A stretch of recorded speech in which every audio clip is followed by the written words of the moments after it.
এই এক এমন ভক্তির কথা যা মুক্তির পথ দেখায়। তা হল ভগবান শিবের ভক্তি।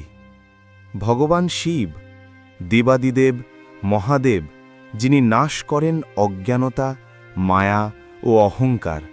তার ভক্তি মানে কেবল মন্ত্রজপ বা পূজা নয়, বরং এক অন্তরাত্মার পরিবর্তন। যে শিবের ভক্তি করে সে কেবল ঈশ্বরকে ভালোবাসে না, সে নিজের মধ্যের অশুভকেও ধ্বংস করে। শাস্ত্রে বলা হয়েছে, শিবং শঙ্করং শান্তং শিবভক্তি পরং সুখং। অর্থাৎ যে শিবকে জানে, যে শিবের ভক্তি করে, সে চিরশান্তি ও সুখ লাভ করে। শিবের ভক্তি মানে হল বিনয়, সহিষ্ণুতা ও প্রেম।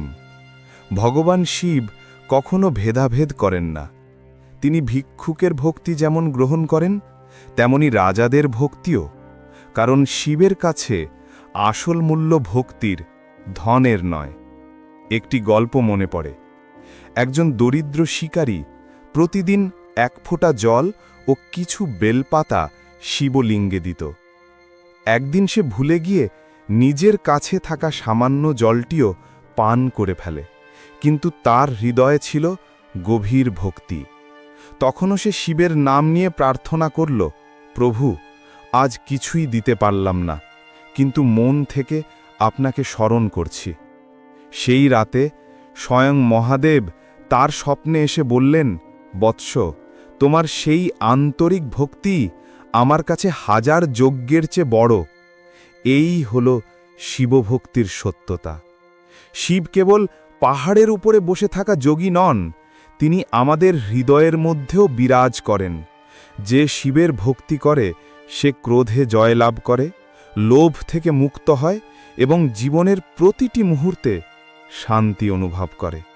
মহাদেবের ভক্তি আমাদের শেখায়, ধ্বংস মানেই শেষ নয়, ধ্বংসের মধ্যেই নতুন সৃষ্টি আছে। যেমন শিব তৃতীয় নেত্রে অগ্নি ধারণ করেন, তেমনি ভক্ত হৃদয়ে জ্বালিয়ে দেন জ্ঞানের আলো। যে শিবের ভক্তি করে তার জীবনে ভয় থাকে না, কারণ সে জানে, যিনি ভস্য ধারণ করেন, মৃত্যুকেও যিনি জয় করেছেন, তিনি আমার আশ্রয়।